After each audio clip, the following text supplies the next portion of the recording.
Hello friends, tally prime के playlist में आपका स्वागत है। तो लास्ट वीडियो में हम लोगों ने क्या सीखा था कि टीडीएस और पेरोल के बारे में, ठीक है। जो कि पेरोल में कैसे सैलरी के बनाते हैं अपने लोग, टीडीएस कैसे कैलकुलेट करते हैं, कैसे इनकम टैक्स निकालते हैं, ठीक है। ये सारा चीज मैंने सिखाया था लास्ट वाली वीडियो में। दो तीन वीडियो होगा इस टॉपिक के ऊपर, ठीक है। तो और अभी तक हम लोगों ने जो सीखा है वो ये सारा टॉपिक ऑलरेडी हम लोगों ने कवर कर चुके हैं अपने इस प्लेलिस्ट में।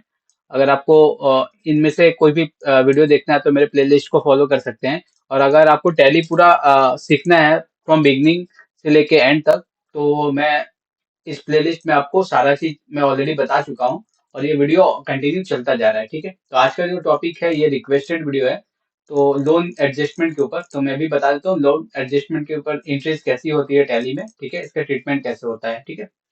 तो पहले मैं एक चीज दिखा देता हूँ, पहले मैं एक बता देता हूँ क्या क्या होता है। एक तो जैसे लोन जो होता है, इसमें दो टाइप के हो गए लोन। एक तो हो जाता है सिक्योर्ड लोन, ठीक है। और एक होता है अनसिक्योर्ड लोन। अनसिक्योर्ड लोन, ठीक है।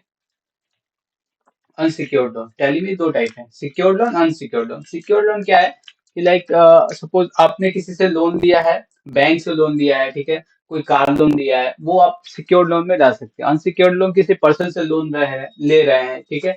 तो वो सब सारी चीज अनसिक्योर्ड लोन में आ गया, या किसी को दे रहे हैं आप, ठीक है। तो ये अनसिक्योर्ड हो गया, मतलब सिक्योरिटी जहाँ पे ज्यादा है।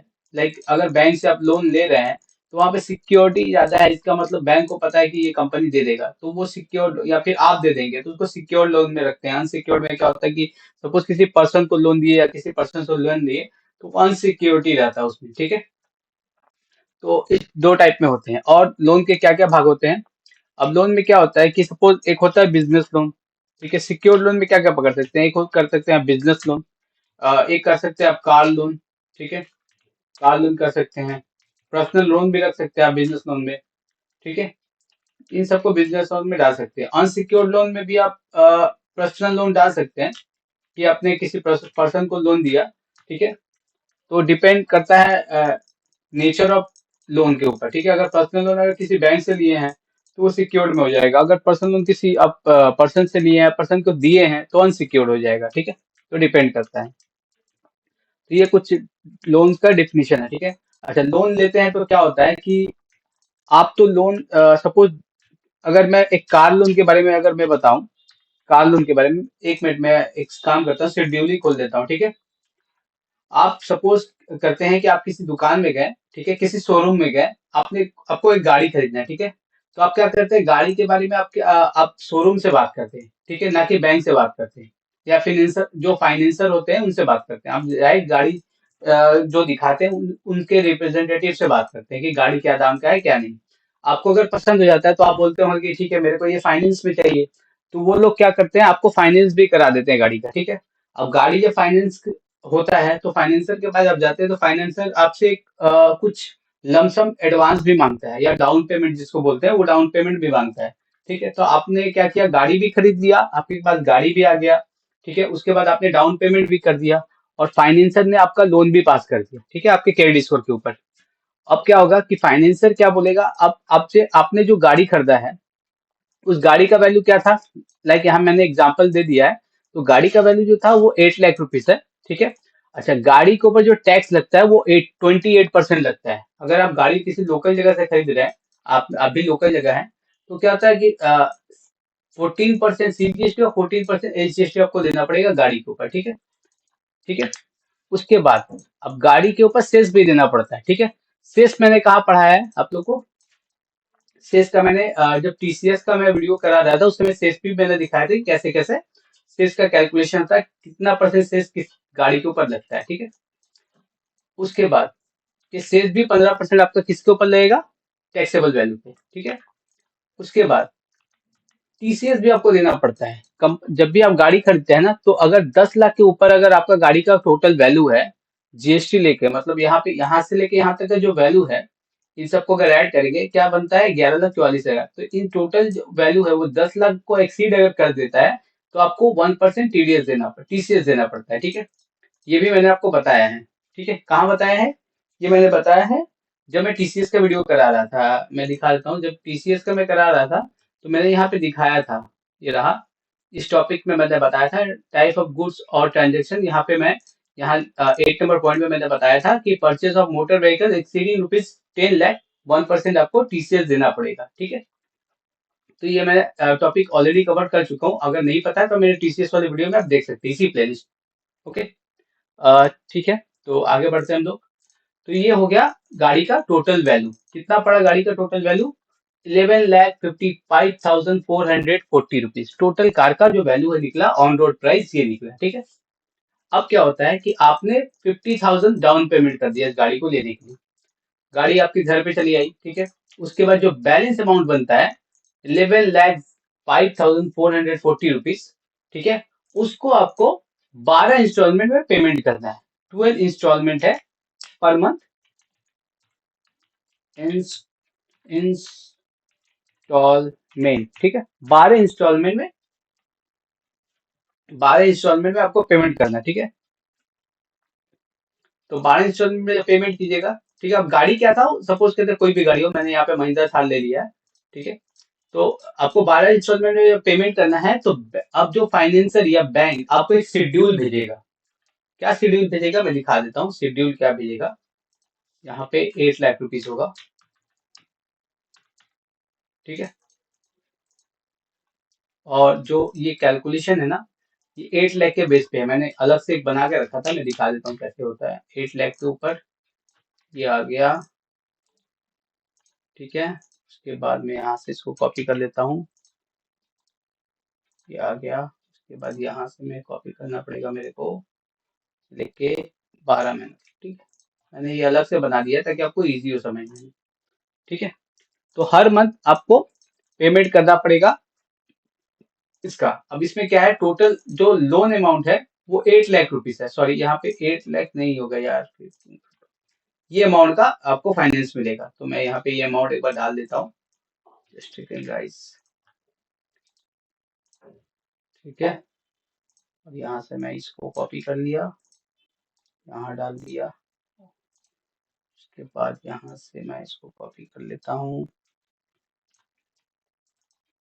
ठीक है। ये हो गया, तो आपका टोटल फाइनेंस ये हुआ अमाउंट। अच्छा, इंटरेस्ट जो लगेगा गाड़ी के ऊपर वो 9.5% लगेगा। ये कौन बोल रहा है? ये बजाज फाइनेंस लिमिटेड बोल रहा है, जो बजाज ने फाइनेंस किया गाड़ी के ऊपर, ठीक है। कौन, किस कंपनी को? एक कंपनी ने अपने लिए ये गाड़ी लिया, ठीक है।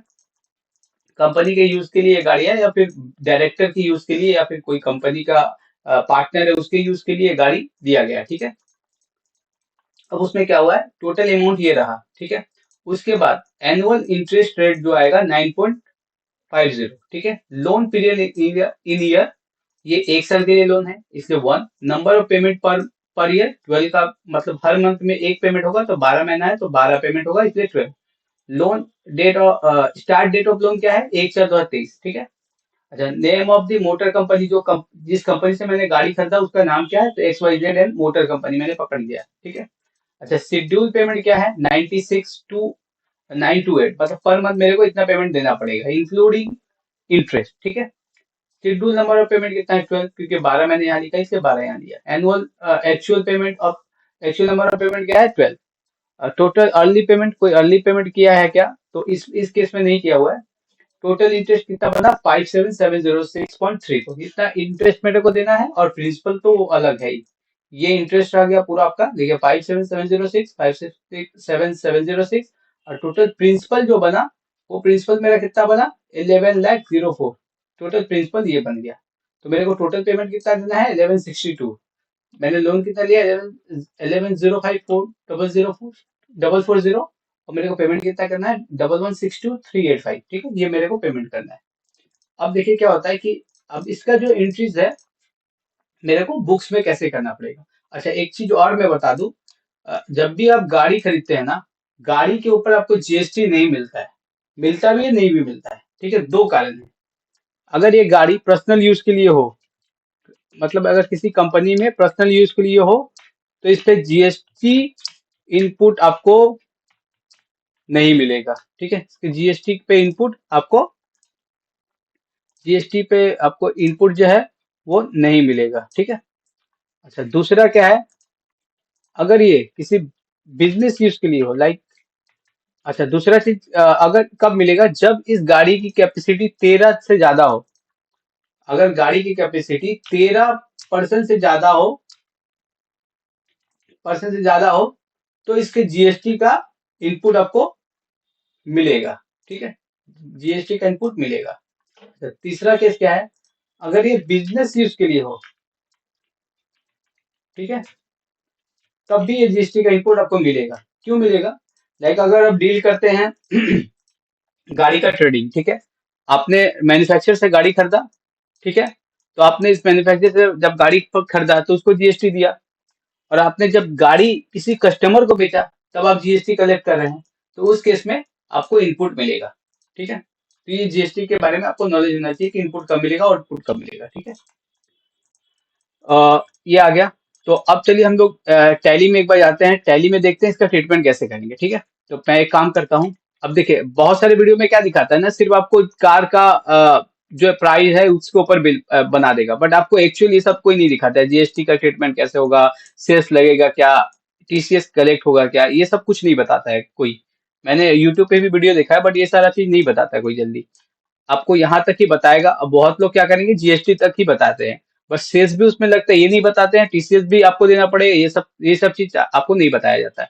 तो मैं भी जो वीडियो बनाता हूँ ना, वो डिटेल में बनाता हूँ, इसलिए मेरा वीडियो थोड़ा लंबा होता है, ताकि आप आदमी को समझ में आए जो मैं बना रहा हूँ। और अगर इंटरव्यू भी फेस करे तो उसको पता चले। अगर जैसे कि इंटरव्यू में क्या पूछा जाएगा कि आप गाड़ी खरीद रहे हैं तो उस पे आईटीसी मिलेगा कि नहीं, ये पूछ दिया जाता है।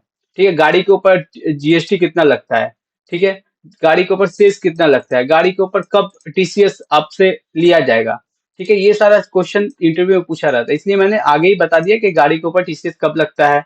जब 10 लाख से ऊपर ऊपर जब वैल्यू हो जाती है टोटल गाड़ी की, तब आपको टीसीएस देना पड़ेगा। सेस का परसेंटेज अलग अलग डिफाइन किया हुआ है, वो आप गूगल में देख सकते हैं। अच्छा, गाड़ी के ऊपर 28% जीएसटी लगता है, ये भी मैंने बता दिया है। ठीक है, ये सारा चीज मैं बता के रखता हूँ पहले से। ठीक है, तो चलिए हम लोग एक बार टैली में आते हैं और देखते हैं इसका ट्रीटमेंट कैसे करना है। तो सबसे पहले मैं एक कंपनी क्रिएट कर लेता हूँ, रख देता हूँ इस कंपनी का नाम लोन अकाउंटिंग। ठीक है, लोन अकाउंटिंग में कर दिया। अब करते हैं इसको वेस्ट बंगाल, और कुछ नहीं डालेंगे, कंट्रोल से सेव कर देंगे। ठीक है, सेव हो गया। ठीक है, अब आते हैं जीएसटी वाले पार्ट में, इसको मेरे को यस करना है। उसके बाद जीएसटी नंबर डाल देते हैं कोई भी, 99, क्या कंपनी का नाम क्या है, लोन अकाउंटिंग है, तो एल होगा, तो AA G, उसके बाद LCCL। ठीक है, मैंने कंपनी एल, एल मतलब लोन अकाउंटिंग, A1Z वर्क कर दिया। ठीक है, ये तो इनकरेक्ट है, वो तो पता ही है, मैंने तो ऐसे ही डाला है। मंथली रिटर्न जाता है इसका, नो। अभी इनवॉइस नो कर देते हैं। ठीक है, इनवॉइस और ई वे बिल नो कर देते हैं। ठीक है, हो गया यहाँ तक। अच्छा, और एक चीज मेरे को एक्टिव करना पड़ेगा, जो कि है मेरा टीसीएस। ये रहा टीसीएस, इसको भी मेरे को यस करना पड़ेगा, क्योंकि मेरे को टीसीएस देना है। जब पेमेंट में करूंगा तो टीसीएस देना है, तो इसको भी एक्टिव आप कर सकते हैं और नहीं भी कर सकते हैं। मैं अभी के लिए इसको छोड़ देता हूँ। ठीक है, नो करता हूँ। चलिए, तो क्या हुआ, पहला केस क्या है, पहला केस ये है कि मैंने गाड़ी खरीदा, तो पहले मेरे को परचेस का एंट्री करना पड़ेगा गाड़ी का। ठीक है, तो आते हैं वाउचर में, वी क्लिक करते हैं, आते हैं F9, F9 में परचेस का एंट्री करेंगे। ठीक है, तो डेट क्या है, 1/4, तो 1/4 ही पकड़ लेते हैं। मेरा गाड़ी जब कब स्टार्ट लोन हुआ, जिस दिन मेरा गाड़ी आया, मतलब गाड़ी मैंने खरीदा, तो 1 तारीख को ही हुआ है, तो मैं 1/4 ही दे देता हूँ। कोई इनवॉइस नंबर मैं रेंडम एक डाल देता हूँ, इनवॉइस नंबर 2023-24, डेट भी 1/4 दे देता हूँ। पार्टी कौन से पार्टी से खरीदा मैं, तो पार्टी का नाम यहाँ पे दिया हुआ गिवन है, XYZ मोटर कंपनी, तो मैं यहाँ पे XYZ मोटर कंपनी ले लेता हूँ। अच्छा, ये मोटर कंपनी क्या है, मेरे लिए सन्ड्री केटर्स है। ठीक है, मेंटेन अभी नहीं करते हैं। XYZ, इसका कोलकाता डाल देते हैं एड्रेस एक। ओ यार, कोलकाता वेस्ट बंगाल 7, कोई भी पिन कोड डाल देते हैं, पैन नंबर अभी के लिए छोड़ देते हैं। जीएसटी नंबर इसका डाल देते हैं, जीएसटी डाल देते हैं लाइक 19 कंपनी XZ1 AZ1। ठीक है, ठीक है, कंट्रोल लेकर के सेव कर दिए, सब कुछ नहीं डालना है ये सब। देखिए आ गया, बिल टू किसको कर रहे हैं, XYZ company, shift to loan and accounting. ठीक है, इस पे ऑटोमेटिक आ गया सब। ठीक है, अब देखिए क्या हुआ है कि यहाँ पे अब मेरे को परचेस का एंट्री डालना है, तो एंट्री किस में जाएगा, एंट्री जाएगा किस मोड में जाएगा, आप लोग बताइए। एंट्री जाएगा आइटम इनवॉइस में कि अकाउंटिंग इनवॉइस में या एज वाउचर में? ठीक है, सोचिए बताइए। यस, अकाउंटिंग इनवॉइस में क्यों जाएगा? क्योंकि ये मेरा प्रोडक्ट नहीं है, ये मेरे लिए फिक्स एसेट्स है। ठीक है, तो कंट्रोल लेकर के बनाते हैं इसका लेजर। क्या नाम देंगे? मैं एक काम करता हूँ, कार नहीं, ये पूरा नाम देता हूँ, महिंद्रा थार। या तो फिर ऐसे दे सकते हैं, कार महिंद्रा थार, कार देते हैं महिंद्रा थार। ठीक है, कार डैश देके फिक्स एसेट, फिक्स एसेट। ठीक है, किसमें आ जाएगा ये? फिक्स एसेट में। ठीक है, नॉट एप्लीकेबल। जीएसटी एप्लीकेबल है, यस कर दीजिए। स्पेसिफाइड डिटेल हेयर, यहाँ पे एचएसएन मांग रहा है तो आपको एचएसएन देना पड़ेगा। वो एचएसएन या उसमें दिया होगा, मैं एक रैंडम एचएसएन कुछ भी बैठा देता हूँ। अच्छा, यहाँ पे पूछ रहा है जीएसटी इस पे एप्लीकेबल है क्या? हाँ, जीएसटी है। टैक्सेबल है? हाँ है। कितना परसेंट है? 14% है, सॉरी 28% है। ठीक है, अच्छा ये reverse applicable for reverse charges है? नो। इसके ऊपर टैक्स इनपुट मिलेगा क्या? अभी मैंने थोड़ी देर पहले समझाया कि किस यूज में टैक्स इनपुट मिलता है। तो ये मेरा ऑफिस पर्पस के लिए है, बट इसका कैपेसिटी जो है वो 13 से कम है। ठीक है, तो ये पर्सनल यूज के लिए होगा, मतलब कंपनी के डायरेक्टर घूरेंगे इसमें कहीं जाएंगे तो पर्सनल यूज के लिए होगा कंपनी का। अब इसको क्या करेंगे हम? नो कर देंगे, क्योंकि इसके ऊपर टैक्स नहीं मिलेगा। कैपिटल गुड्स से या गुड्स से, तो कैपिटल गुड्स में डाल देंगे इसको। ठीक है, अब आते हैं इसमें यहाँ पे अ, इसको सिलेक्ट करके ओके कर दिए। ठीक है, ओके हो गया। देखिए यहाँ पे एक और चीज मैं बता देता हूँ। यहाँ पे देखिए, अगर आप यहाँ पे F12 दबाएंगे ना, तो ये F12 में आपको एक ऑप्शन दिखेगा। ठीक है, मैं दिखा देता हूँ क्या ऑप्शन सॉरी F12 नहीं, मोर डिटेल्स में एक ऑप्शन दिखेगा जो कि है सेस के बारे में। ठीक है, अब जैसे ही यहाँ पे जाइएगा, जीएसटी रेट डिटेल्स, ठीक है, इस पे इंटर कीजिएगा, तो यहाँ पे देखिए पूछ रहा है कि इसके ऊपर सेस एप्लीकेबल है क्या, सेस वैल्यूएशन टाइप पूछ रहा है। ठीक है, अगर आप इसके ऊपर सेस को चाहे तो यहाँ पे एक्टिव भी कर सकते हैं, नहीं भी। अगर मैं यहाँ पे एक्टिव कर देता हूँ, देखिए मैं दिखा रहा हूँ क्या क्या कर रहा हूँ। बेस्ड ऑन क्वांटिटी और बेस्ड ऑन वैल्यू और based on value and quantity, तो मेरा क्वांटिटी से कोई मतलब नहीं है, मेरे को मतलब है वैल्यू से सिर्फ। ठीक है, क्योंकि वैल्यू के टीसीएस लगेगा, तो आप यहाँ पे इसको यस कर सकते हैं। अगर आपके पास कोई परचेस सेल 28% का नहीं हो रहा, कोई और आइटम का, लाइक अगर आप कोई भी डीलिंग नहीं करते 28% में, तो आप यहाँ पे यस कर सकते हैं। अगर आप डीलिंग करते हैं 28% में, तो आप ना करें। ठीक है, तो मैं पकड़ के रखता हूँ कि आप डीलिंग नहीं करते 28% का कोई भी माल में। ठीक है, तो मैं बेस्ड ऑन वैल्यू कर देता हूँ। और यहाँ पे पूछ रहा है कितना परसेंट सेस लगा है, तो सेस कितना है? 15%, तो यहाँ पे 15 डाल दीजिए। ठीक है, नो नो। कब से ही एप्लीकेबल है? तो 1/4/2023 से, करेंट डेट। ठीक है, यस, कंट्रोल है सेव। अब यहाँ पे कितना वैल्यू है? 8 लाख रुपीज, यहाँ डाल दीजिए 8 लाख रुपीज। ठीक है, ये रहा 8 लाख रुपीज आ गया। अब यहाँ पे पूछता है रेट, जीएसटी रेट डिटेल्स, इसको कुछ नहीं करना है एज मास्टर, ये या तो फिर इसको हटा भी सकते हैं आप। इसको कहाँ से हटाएं? Modify source details, no no no no no, just second, just second. यहाँ पे हटेगा नहीं, ये अंदर से कहीं से हटाना पड़ेगा इसको, मैंने दिखाया है कैसे हटाना है इसको। और यहाँ पे, यहाँ से नहीं हटेगा 12 दबाने से। ये रहा मॉडिफाई जीएसटी एचएसएन डिटेल। ठीक है, यहाँ से आप हटा दीजिए, तो नो कर दीजिए, तो ये हट जाएगा। ठीक है, अब नहीं पूछेगा मेरे से, नहीं पूछा ना, देखिए इंटर मारा, नहीं पूछेगा। ठीक है, एंड ऑफ द लिस्ट कर दीजिए यहाँ पे। ठीक है, नहीं अभी मेरे को एंड ऑफ द लिस्ट नहीं करना है, अभी मेरे को जीएसटी भी बनाना है, तो मेरे को जीएसटी इसमें डालना पड़ेगा, CGST@14%। ठीक है, अच्छा अभी क्या है कि मैं पुराने वाले वीडियो में बताया हूँ कि यहाँ पे इनपुट CGST@14% डालना है। ठीक है, ठीक है, अभी मैं क्या बता रहा हूँ कि इनपुट सिर्फ दिखाया था सीजीएसटी डालना है। ठीक है, तो दोनों ही सिचुएशन ठीक है। ठीक है, बहुत लोगों को सिर्फ सीजीएसटी लिखना पसंद है। बहुत सारे कंपनी में क्या होता है कि सीजीएसटी एट द रेट आपको परसेंटेज डालते हैं।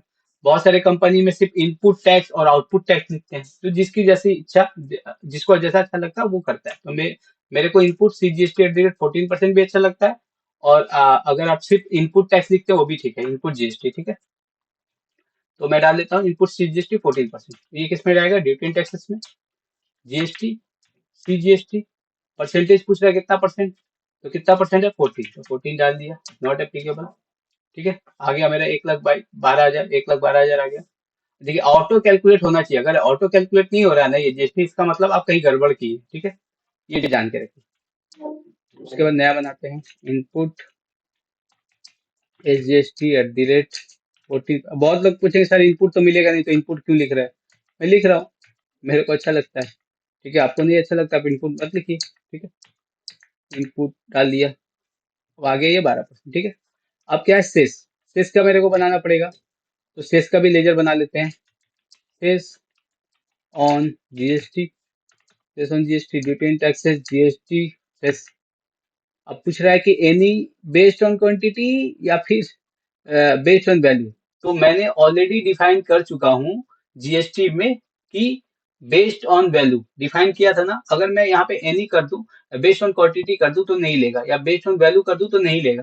क्यों नहीं लेगा? क्योंकि मैंने डिफाइन कर चुका हूँ, तो यहाँ पे एनी रखेंगे। ठीक है, और यहाँ पे परसेंटेज जो है वहाँ देंगे नहीं हम लोग। मैं कंट्रोल ये करता हूँ तो देखिए कैलकुलेट होगी, बट अगर मैं यहाँ पे परसेंटेज दे दूं एनी करके, कितना परसेंट था? 3%। फिर कितना परसेंट? 15%। ठीक है, 15%। तो देखिए यहाँ कैलकुलेशन बहुत बार में हट जाता है, तो अभी मैं यहाँ पे हटा भी दीजिएगा तो कोई कुछ जाता नहीं है, आप जीरो भी रख दीजिए और एनी सिलेक्ट कर लीजिए। और अगर यहाँ पे वैल्यू सिलेक्ट कर लेते हैं और 15% डालेंगे, तो देखिए क्या होगा। यहाँ तो ले लिया, अभी तो ले लिया वो, बट बाद में हट जाएगा ये। ठीक है, तो यहाँ पे हम लोग बेस्ट वैल्यू में एनी रखेंगे, एनी रख के यहाँ पे 0% डालेंगे और ये ऑटो कैलकुलेट करेगा। ठीक है, अच्छा सेकेंड थिंग क्या है कि TCS का लेजर भी बनाना है मेरे को, TCS भी मेरे को देना 1%। तो TCS मेरे लिए क्या है? ये सब तो मेरा इनपुट है, बट ये इनपुट मिलेगा नहीं। शेष जो है शेष मिलेगा। ठीक है, बट TCS क्या मिलेगा मेरे को? जी हाँ, TCS मिलेगा। TCS क्यों मिलेगा? और TCS मेरा क्या होगा? ये मेरा होगा करेंट एसेट्स। TCS जो है वो मेरा करेंट एसेट्स है। ये करेंट एसेट्स कहाँ दिखेगा TCS का? ये TCS का करेंट एसेट्स आपको दिखेगा जब आप AIS खोलिएगा, तो AIS में इसका इम्पैक्ट दिखेगा TCS का। ठीक है, चाहते हैं क्रिएट करते हैं, क्रिएट करेंगे क्या? TCS ऑन GST @ 1%, ऐसे भी लिख सकते हैं, और TCS ऑन GST भी लिख। ये किस में आएगा? ये मेरा करेंट एसेट्स में आएगा। ठीक है, नॉट एप्लीकेबल, एक्सेप्ट कितना परसेंट है? 1%। ऐसे 1% यहाँ डालूंगा तो कैलकुलेशन दे देगा। देखिए यहाँ पे अगर मैं 1% हटा देता हूँ, इसको हटा दिए, अगर मैं यहाँ पे 1% नहीं डालूंगा तो कैलकुलेशन नहीं लेगा। तो आपको क्या करना होगा कि मैनुअल बैठाना होगा। ठीक है, और अगर आप यहाँ पे 1% डाल दिए तो कैलकुलेट कर लेगा। ठीक है, तो 11,400 आ गया, 440 आ गया, तो टोटल ये वैल्यू हो गया। तो इतना का मैंने गाड़ी खरीदा है, 11,55,440। ठीक है, ये मैंने गाड़ी खरीदी, तो एक एंट्री मेरा परचेज का हो गया। ठीक है, यहाँ तक का एंट्री हो गया। सेकेंड केस क्या है कि मैंने जब गाड़ी खरीदा तो उससे पहले, फाइनेंस होने से पहले, मैंने डाउन पेमेंट दिया 50,000 रुपीज। किसको दिया मैंने? XYZ मोटर्स को। मैंने बजाज को नहीं दिया पेमेंट, मैंने गाड़ी कंपनी को दिया। ठीक है, तब गाड़ी कंपनी को जब मैंने पेमेंट दिया तो तो फाइनेंसर को लगा कि हाँ ये गाड़ी खरीदेगा, ये जेन्युइन सिचुएशन है, सीरियस है, तो उसने मेरे गाड़ी के लिए फाइनेंस कर दिया। ठीक है, तो मैं 50% डाउन पेमेंट जब किया तो मैं इसका एंट्री भी मारूंगा। तो F5 में आते हैं, 1 तारीख को देते हैं, 1/4/23 को। अच्छा, क्या एंट्री होगा यहाँ पे? डेबिट क्या होगा यहाँ पे, और क्रेडिट का होगा। डेबिट होगा क्या आपका? XYZ कंपनी, 11,55,440 यही गाड़ी का वैल्यू था। अब मैं 50,000 जब दे दूंगा इसको, तो यहाँ से 50,000 माइनस हो जाएगा। मैं एंट्री करता हूँ। अब इसको ये डबल एंट्री मोड है यहाँ पे, ये डबल एंट्री मोड है, आप सिंगल एंट्री मोड में भी कर सकते हैं, कोई इशू नहीं है। 50,000, सॉरी 5 लाख हो गया, 50,000, तो यहाँ से 50,000 कम हो गया, 1105 आ गया जो ये पेमेंट है ना। उसका क्रेडिट क्या होगा? HDFC bank. अच्छा, बैंक को यहाँ पे मैं बना देता हूँ, HDFC बैंक कर देता हूँ, बैंक, बैंक। ठीक है, सेव कर दिया, तो मेरे बैंक से 50,000 रुपीज कट गया। ठीक है, कैसे पेमेंट किया मैं? सोचिए, चेक दे दिया उसको। ठीक है, ये पेमेंट हो गया। तो मेरे अब जाते हैं एक बार PL में। ठीक है, PL में जाके देखते हैं क्या इम्पैक्ट हुआ है। PL में क्या इम्पैक्ट हुआ है मेरा? कोई इम्पैक्ट नहीं दिखता PL में। क्यों नहीं दिख रहा है? क्योंकि पीएल का कोई ट्रांजेक्शन ही नहीं हुआ है। जो मैंने सेल किया, जो मैंने परचेस किया वो पीएल का है ही नहीं। ठीक है। और जो मेरा लोन का पेमेंट है, जो डाउन पेमेंट किया वो भी पीएल का पार्ट नहीं है। तो कहाँ मेरा इम्पैक्ट पड़ेगा? बैलेंस शीट पे। बैलेंस शीट में मेरा एसेट्स बढ़ेगा। ये रहा महिंद्रा का एसेट्स बढ़ा 8 लाख रुपए से। ठीक है। जीएसटी नहीं दिखेगा यहाँ पे। और इधर में 3,44,000 का मेरा आईटीसी यहाँ दिख रहा है। देखिए मैंने इनपुट में इसलिए बनाया था कि इनपुट और आउटपुट का अलग अलग दिखे। ठीक है। आप चाहें तो इसको अलग अलग कर सकते हैं। जो इनपुट है ना, देखिए जो इनपुट है, आप यहाँ पे एक काम कर सकते हैं। यहाँ पे सिर्फ इनपुट इनपुट जीएसटी यहाँ डाल सकते हैं। ठीक है। और इसको रख दीजिए ड्यूटी एंड टैक्सेस में। ठीक है। तो इससे क्या होगा कि आपका जो व्यू, मैं एक बार करके दिखा देता हूँ। ये देखिए इनपुट में एक अलग से एक हेड बन जाएगा इनपुट जीएसटी का। और ये दोनों है ना, ये इनपुट पे चला जाएगा। और आउटपुट का जब बनाइएगा तो वो आउटपुट का एक आउटपुट जीएसटी में चला जाएगा, ताकि इजी हो देखने में। इनपुट जब दबाइएगा तो इनपुट का सारा दिखेगा। ठीक है। इसको भी अगर चाहें तो आप कर सकते हैं ऐसे। यहाँ पे इनपुट में डाल दिया मैंने, इसका एक सब लेजर बना दिया। ठीक है। Input GST, GST you. ठीक है। सारा इनपुट में आ गया, शेष बाहर रह गया। ठीक है। तो ऐसे इनपुट का इनपुट में देख लीजिए। आउटपुट का जब बनेगा तो आउटपुट भी बना सकते हैं आप, आउटपुट जीएसटी का। तो ये आ गया। तो ये इनपुट यहाँ दिख रहा है, बट ये इनपुट इन एलिजिबल है। ये याद रखें। ये इनपुट दिखेगा क्योंकि इनपुट तो आप एंट्री किए ना, तो इनपुट जब एंट्री किए हैं तो दिखेगा ही। तो ये इनपुट जो है इन एलिजिबल। जब हम लोग सेटअप का एंट्री मारते हैं, जब जीएसटी रिटर्न होने के बाद 3B जब लगा देते हैं, तो उसमें इसको हम लोग नहीं पकड़ते क्योंकि इन एलिजिबल है। ठीक है। अब आते हैं, बैक करते हैं। अच्छा, और क्या हुआ? 11,05,440 इतना रुपया सिंडिकेटर बच गया। किसको अभी लेना है मेरे को? XYZ एंड कंपनी को। देखिए यहाँ पे इतना पैसा मेरे को देना है, अभी क्रेडिट में दिख रहा है। ठीक है। और क्या क्या इम्पैक्ट आया? बैंक से मेरा पैसा चला गया, तो बैंक में तो पैसा था नहीं, इसलिए लाइबिलिटी साइड में दिख रहा है। अगर मैं यहाँ पे एक काम करते हैं, बैंक को ये कर देते हैं, थोड़ा पैसा उसका ओपनिंग में चढ़ा देते हैं। ठीक है। यहाँ पे बैंक में ओपनिंग में मैं काम करता हूँ, 12 लाख रुपया रख देता हूँ। ठीक है। डेबिट में। ठीक है। इससे क्या हुआ कि बैंक जो है वो एसेट साइड में दिखेगा। ये रहा मेरा बैंक, आ गया एसेट्स में। ठीक है। अभी लाइबिलिटी में दिख रहा था ना, ये एसेट में आ गया। अच्छा, यहाँ पे आ गया जब बैंक, तो देखिए 11 इतना मेरे पास पैसा बचा है क्योंकि मैंने 50,000 रुपया पेमेंट दे दिया है। ठीक है। टीसीएस मेरा करंट एसेट में दिख रहा है यहाँ पे, क्योंकि मेरे को ये पैसा मिलेगा या इस पे दिखेगा, तो ये मेरा इसका हम लोग ले सकते हैं इनकम टैक्स में बेनिफिट्स। ठीक है। यहाँ आ गया। अब क्या है? अब दूसरा केस क्या है कि जब फाइनेंशियल लोन पास कर दिया, तो मेरे को सारा लोन के थ्रू पेमेंट करना होगा XYZ एंड कंपनी को। और फिर मेरे को बजाज फाइनेंस को पेमेंट करना होगा इंस्टॉलमेंट बेस पे। देखिए गाड़ी वाला तो पैसा सेम डे ले लिया या नेक्स्ट डे ले लिया, बैंक वाले से और मेरे से 50,000 ले लिया। और बजाज फाइनेंस से उसने बाकी का जो बैलेंस पेमेंट है वो ले लिया उसने, सेम डे या next day. But Bajaj finance को तो मेरे को पेमेंट करना पड़ेगा ये अमाउंट 96,928 इस हिसाब से हर मंथ। तो इसका पेमेंट कैसे करेंगे, इसको कैसे पेमेंट दिखाएंगे, वो कैसे करते हैं हम लोग देखते हैं हम लोग। ठीक है। हम लोग जो एंट्री मारे थे वो एंट्री वैसे ही रहेगा जैसे मैंने मारा है। ठीक है। हम लोग फिर वाउचर पे आएंगे F7 में आने के बाद 1/4/2023 को क्या दिखाना होगा? महिंद्र सॉरी, ये जो XYZ मोटर है, इसका जो पेमेंट है 11,05,440, ये पूरा पेमेंट हम इसको दे देंगे 11,05,440। किससे देंगे? मेरे पास तो पैसा है, बट हम देंगे किससे? हम लोग देंगे, एक नया लेजर बनाएंगे। किसका लेजर बनाएंगे? Bajaj finance limited. ठीक है। बजाज फाइनेंस लिमिटेड का बनाएंगे, इसको रखेंगे सन्ड्री क्रेडिटर्स में। ठीक है। ये लाइबिलिटी में आ गया क्योंकि इसको भी पेमेंट देना है, तो सन्ड्री क्रेडिटर्स में आपने इसको रख दिया। ठीक है। अब देखिए क्या हुआ कि सन्ड्री क्रेडिटर्स में आपने रख दिया, इसको सेव कर दीजिए। ठीक है। या तो फिर आप इसको ऐसे भी कर सकते हैं, इसको सिक्योर्ड लोन में रख दीजिए। Secured loan. ठीक है। सिक्योर्ड लोन में आपने रख दिया, इसको हो गया। ये चीज यहाँ तक एंट्री हो गया। तो क्या हुआ, अभी मैंने इसको पेमेंट कर दिया। ठीक है। पेमेंट कर दिया, ओके। नेक्स्ट आते हैं। अब देखिए मेरे पास एक्स वाई जेड के बुक्स में कोई पेमेंट नहीं दिखा है, क्योंकि मैंने एक डाउन पेमेंट कर दिया और एक फाइनेंसर ने मेरे बिहाफ पे पेमेंट कर दिया। अब एक और लेजर देख लेते हैं इसका, बजाज का। बजाज के बुक्स में देखो मेरे को इतना पेमेंट करना है। अब मेरे को हर मंथ पेमेंट करना पड़ेगा, तो मैं 1/5 को एक पेमेंट करता हूँ उसको। वाउचर में जाते हैं, फिर जनरल में जाएंगे, ठीक है, सॉरी पेमेंट में जाएंगे, ठीक है। पेमेंट में जाने के बाद F12 दबाएंगे, 1/5/23 को एक पेमेंट करेंगे। किसको करेंगे? बजाज को, ठीक है। बजाज को पेमेंट करेंगे। कितना पेमेंट करेंगे हम लोग? अभी बजाज क्या क्रेडिट है, ठीक है, इसको डेबिट में लाना है। पेमेंट कर रहे हैं हम लोग, तो अभी पेमेंट क्या करना है मेरे को? बजाज को। तो मेरा बजाज जो है वो कितना रुपया कमेगा आपका? पहले तो देखिए इसमें दो भाग में एंट्री होगा, ठीक है। इसमें दो भाग में एंट्री होगा। एक भाग एंट्री होगा प्रिंसिपल का, दूसरे भाग का एंट्री होगा आपका इसका क्या बोलते हैं, इंटरेस्ट का, ठीक है। तो प्रिंसिपल के लिए आप एंट्री करेंगे कैसे? XYZ कंपनी को एंट्री करेंगे। कितना? 88,177.46, ठीक है।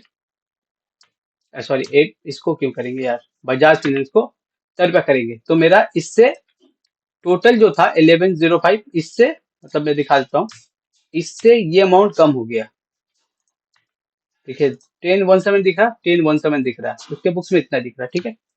फिर डेबिट करेंगे। क्या डेबिट करेंगे? आप एक नया लेजर बनाएंगे, इंटरेस्ट ऑन लोन, ठीक है।